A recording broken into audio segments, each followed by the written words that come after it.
Bismillahirrahmanirrahim. Assalamualaikum warahmatullahi wabarakatuh.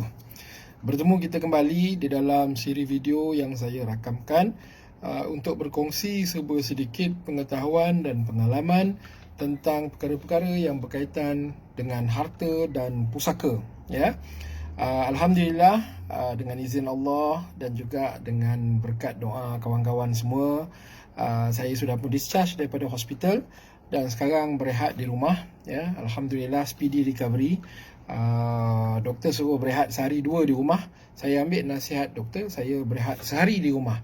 Esok saya akan basuh semula ke pejabat untuk bertugas seperti biasa. Ya, tuan-tuan dan puan-puan, hari ini saya nak sentuh satu perkara tentang harta pusaka yang orang Islam tak tahu, tak tanya, tak faham. Ya, sepanjang pengalaman saya 22 tahun buat kerja ni, orang Islam jarang tanya soalan ini.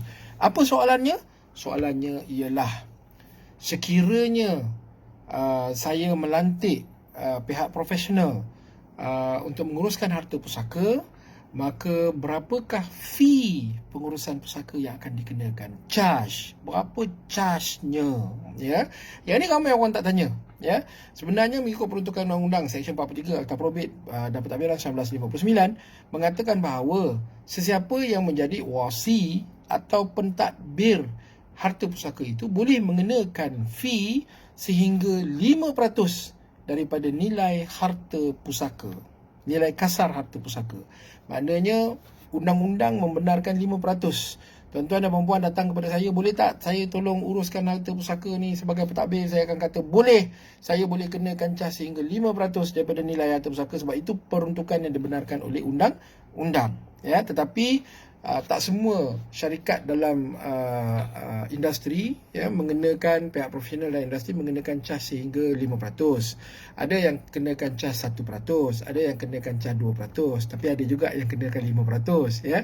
Dan rakan-rakan para peguam dekat luar sana kebanyakannya mengenakan ikut proses, 5,000, 10,000, 20,000, mereka tak ikut nilai. Ya.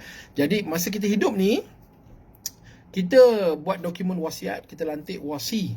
Ya, jadi pelantikan wasi ini, saya cerita tentang Mahkamah Tinggi Sivil dulu, proses Mahkamah Tinggi Sivil, pejabat pusaka kecil, kemudian saya cerita. Ya, pelantikan wasi ini berkuat kuasa bagi kes-kes yang dibicarakan di Mahkamah Tinggi Sivil, iaitu mereka yang mempunyai harta bernilai 2 juta ke atas. Contoh, saya masih hidup, saya buat wasiat, saya melantik syarikat amanah ABC Berhad sebagai wasi saya. Tuan-tuan dan puan-puan kat luar sana kena faham, ya, yang boleh dilantik sebagai wasi ialah syarikat amanah kerana ia ada peruntukan di dalam Akta Pengamanah 1949 dan of course Amanah Raya kerana ada peruntukan Akta Amanah Raya 1995. Ya, yang boleh dilantik sebagai wasi ialah individu. Individu ni boleh lantik siapa pun, nak lantik pasangan boleh, nak lantik anak boleh, tak ada masalah.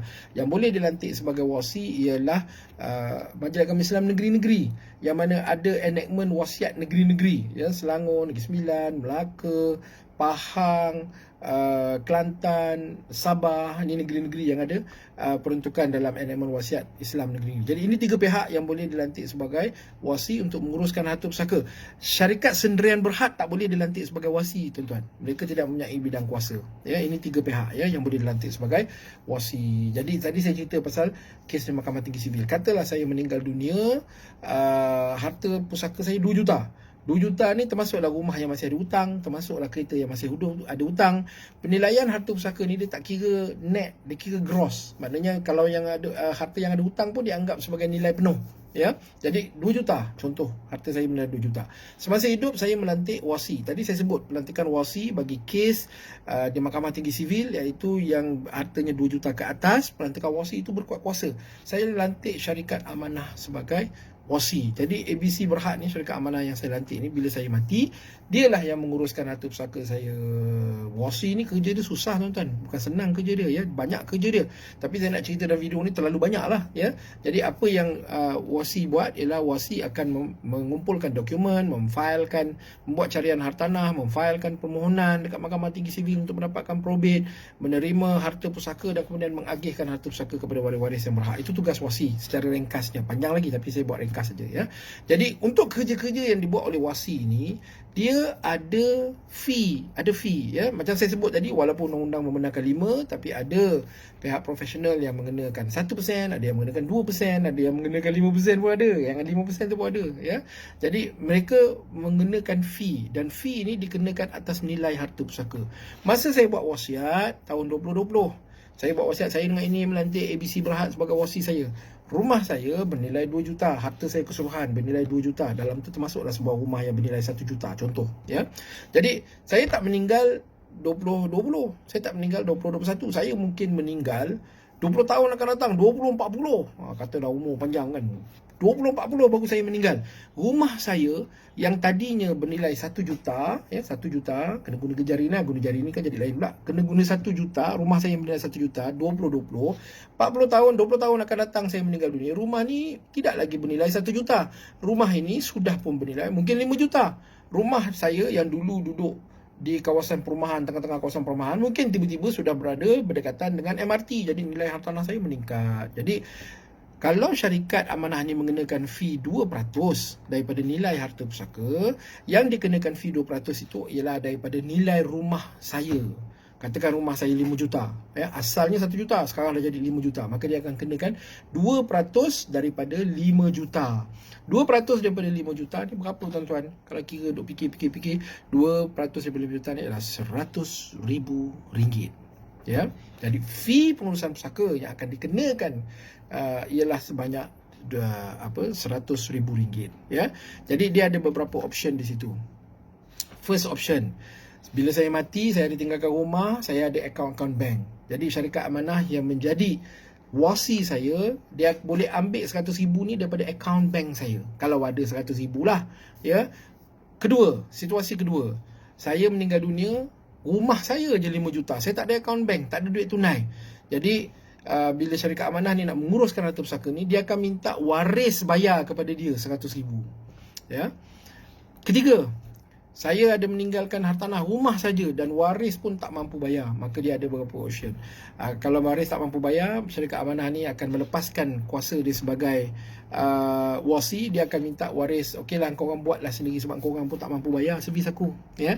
Atau ada juga kita berjumpa dengan kes di mana syarikat amanah ini menjual hartanah ini dan mendapat wang tunai, dan wang tunai itu dia ambil duit dia RM100,000, baki wang tunai dipulangkan kepada waris, tapi rumah dah kena jual lah ya. Jadi itu situasi. Jadi ini fee pengurusan pusaka yang dikenakan oleh pihak profesional. Kalau saya lantik isteri saya mungkin tak mengenakan apa-apa charge lah kan. Tetapi kalau lantik pihak profesional, memang itulah dia charge-nya. Tetapi dia ada pro and cons kat itu tuan-tuan. Bukan saya kata melantik pihak profesional tak bagus sebagai wasi. Dia ada pro and cons dia ya. Dan pro and cons ni lah yang kita kena pertimbangkan. Saya akan share di lain kali apa dia punya pro and cons. Cuma saya nak beritahu tuan-tuan dan puan-puan, kalau anda membuat wasiat, melantik wasi, anda pastikan tanya esok lepas saya mati berapa fee dikenakan ni. Tanya ya, supaya kita tahu, supaya kita jelas. Sebab yang ada hartanya kita, nilai terutamanya hartanah ya, nilai hartanah makin lama makin tinggi. Jadi fee-nya pun akan makin lama makin tinggi. Walaupun 2% daripada 1 juta dengan 2% daripada 5 juta, beza dia tuan-tuan ya. Jadi sebab kita boleh jangkakan bahawa nilai hartanah semakin lama semakin naik. Jadi tuan-tuan dah buat wasiat, dah lantik syarikat amanah sebagai wasi, tanya, jangan tak tanya berapa fee pengurusan pusaka selepas kita mati, sebab kita tidak mahu wasiat itu menjadi beban kepada waris kita. Kalau di wasiat Syekh Berhad, kita uruskan pusaka secara percuma. Kenapa? Tak percaya? Tak percaya, tanyalah perunding-perunding saya dekat luar sana ya. Kita boleh bantu bagaimana pengurusan harta pusaka, kes-kes pusaka ini dapat dibawa ke mahkamah tanpa waris dikenakan 1 sen pun charge, tanpa harta pusaka ditolak apa-apa pun ya. Jadi jangan keliru, jangan buntu. Seronok buat wasiat, tanya fee pengurusan pusaka berapa ya. Rancang harta dan urus pusaka kini tepat dan mudah. Wabillahi taufiq wal hidayah. Wassalamualaikum warahmatullahi wabarakatuh.